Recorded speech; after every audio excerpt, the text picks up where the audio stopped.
मैं doctor Krishna Gopal Verma Chandra astro OPD channel में आपका स्वागत करता हूं।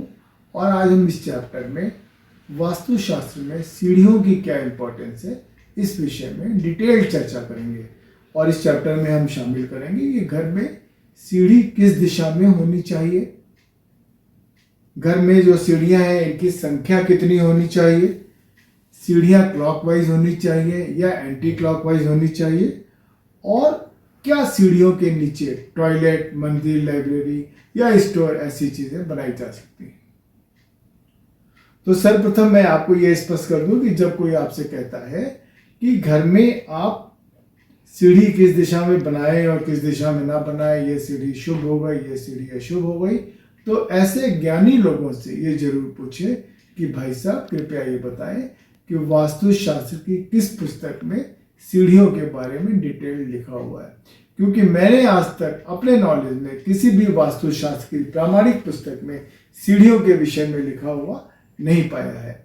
सीढ़ियों के विषय का हमारा जो वास्तुशास्त्र है ये पूर्णतया अनुभव, ऑब्जर्वेशंस और स्टडीज पर आधारित है, जिसमें विभिन्न वास्तुशास्त्रियों ने समय समय पर अध्ययन किया है, लोगों के घरों का अध्ययन किया है, महलों में सीढ़ियों का अध्ययन किया है, और ऐसी सभी जगह जहाँ पे लोग बहुत समृद्ध हो रहे हैं या लोगों की आर्थिक स्थिति ठीक नहीं है या घर में उनके कोई दुर्घटना घट रही है, तो वहाँ पे अध्ययन करने के बाद ये देखा गया कि सीढ़ी कहाँ पर होनी चाहिए घर में और सीढ़ी कहाँ पर नहीं होनी चाहिए।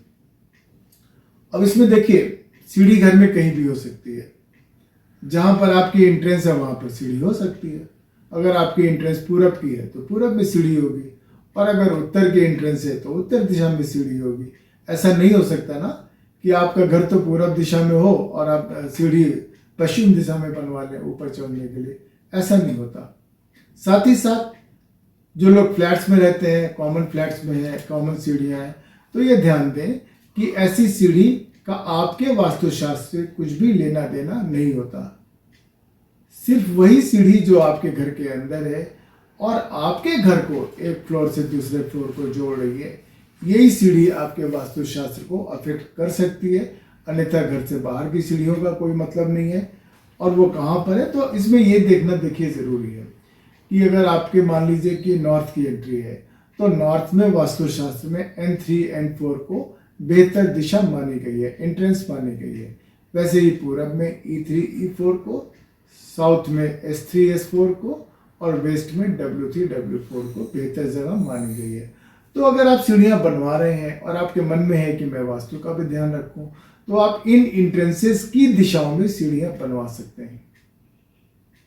दूसरा सवाल ये आता है कि साहब सीढ़ियों की संख्या कितनी रखें। अभी हाल ही में मुझे एक महिला ने फ़ोन किया कि सर हमारे तो आर्किटेक्ट ने 12 सीढ़ियाँ बना दी।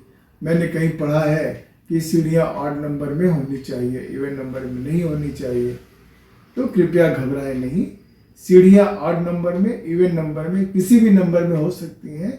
और ये भी अध्ययन में देखा गया कि ऑड या इवन नंबर में सीढ़ियाँ होने से भी वहाँ के रहने वालों को, रेजिडेंट्स को, नेटिव्स को कोई भी ऐसी समृद्धि या कोई विपत्ति का सामना नहीं करना पड़ा है। तीसरा सवाल है कि सीढ़ियाँ क्लॉकवाइज हो या एंटी क्लॉकवाइज हो। अब देखिए, यहाँ पर एक पेंच है। आपके घर में 16 दिशाएं हैं, वास्तुशास्त्र 16 दिशाएं मानता है। तो और हर दिशा की एनर्जी अलग अलग है। कुछ दिशाएं हमें धन देती हैं, दौलत देती हैं, मान सम्मान देती हैं। जैसे हमारी साउथ ईस्ट की साउथ ईस्ट की दिशा है जहाँ से हमें मान सम्मान मिलता है। हमारी नॉर्थ ईस्ट की दिशा है जहाँ हमें क्लैरिटी ऑफ माइंड मिलता है।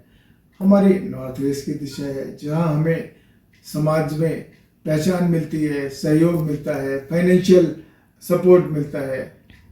साउथ वेस्ट की दिशा है जहाँ हमारे रिश्ते मजबूत होते हैं। तो जिस क्षेत्र की ऊर्जा आपको बढ़ानी है, आपको वहाँ पे एंटी क्लॉकवाइज सीढ़ियाँ बनवानी चाहिए, जो एनर्जी ऊपर की ओर ले जाती है। जब हम किसी चीज़ को एंटी क्लॉकवाइज करते हैं तो एनर्जी ऊपर की ओर आती है, और जब क्लॉकवाइज ले जाते हैं तो एनर्जी डाउन जाती है। जैसे अब जो डिस्पोजल की दिशा है, जैसे 3 दिशाएं वास्तुशास्त्र में बताई गई हैं, east south east, south south west और वेस्ट नॉर्थ वेस्ट। इसमें से एक चर्निंग की दिशा है, दूसरी डिस्पोजल की दिशा है, तीसरी एंजाइटी और डिप्रेशन की दिशा है। तो जाहिर सी बात है, आप ना अपने दिमाग की चर्निंग बढ़ाना चाहेंगे, ना आप साउथ साउथ वेस्ट में टॉयलेट अपना वहाँ की डिस्पोजल एक्टिविटी बढ़ाना चाहेंगे, ना ही आप वेस्ट नॉर्थ वेस्ट में एंजाइटी और डिप्रेशन बढ़ाना चाहेंगे। तो आपको यहाँ पे अपनी सीढ़ियों को क्लॉकवाइज रखना चाहिए। सही समझे आप, हमें यहाँ की एनर्जी को नीचे ले जाना है, ऊपर नहीं बढ़ाना है। तो यहाँ पर लगे हाथ ये भी समझ लें कि क्लॉकवाइज होता क्या है। जब आप सीढ़ियों पर चढ़ते हैं और जहाँ एक चबूतरा सा आता है और जहाँ से रुक के आप टर्न मारते हैं, तो अगर आप सीधे हाथ राइट हैंड टर्न मारते हैं तो ये एक क्लॉकवाइज सीढ़ी है, और अगर आप लेफ्ट हैंड टर्न मार के ऊपर बढ़ते हैं तो ये एंटी क्लॉकवाइज सीढ़ी है। विशेष ध्यान रखने की बात यह है कि अगर आपका ऑफिस बेसमेंट में है या आपका शॉप बेसमेंट में है, तो अब आपको कस्टमर को नीचे ले आना है, ऊपर तो नहीं भेज देना है। तो नीचे लाने के लिए आपको सीढ़ियों को क्लॉकवाइज रखना चाहिए। अब एक जरूरी चीज कि सीढ़ियों के नीचे क्या रख सकते हैं और क्या नहीं रख सकते हैं।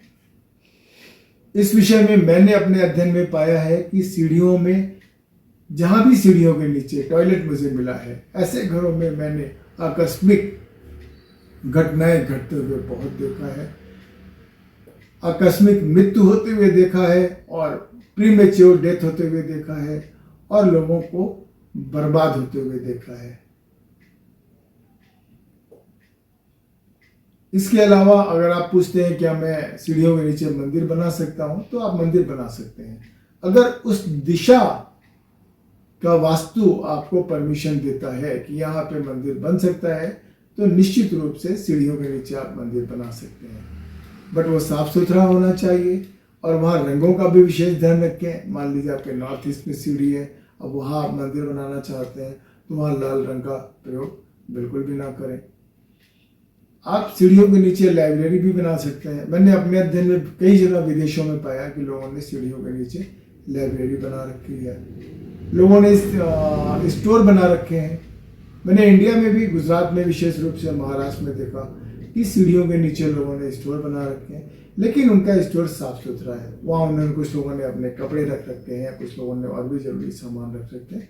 तो ये आप कर सकते हैं, इसकी परमिशन है।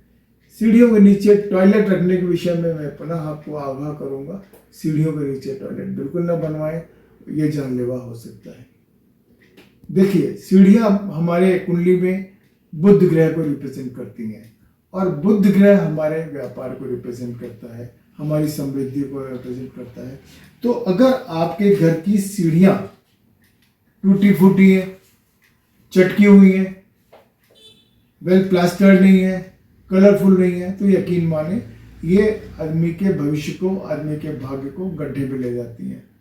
आप किसी के भी घर की सीढ़ी देखकर बता सकते हैं ये आदमी अगर दिवालिया हुआ है, तो द ओनली रीजन इज कि इसके घर की स्टेयर्स ब्रोकन थी, या स्टेयर्स में इसने कुछ न कुछ उल्टे पुल्टे रंग लगा रखे हैं।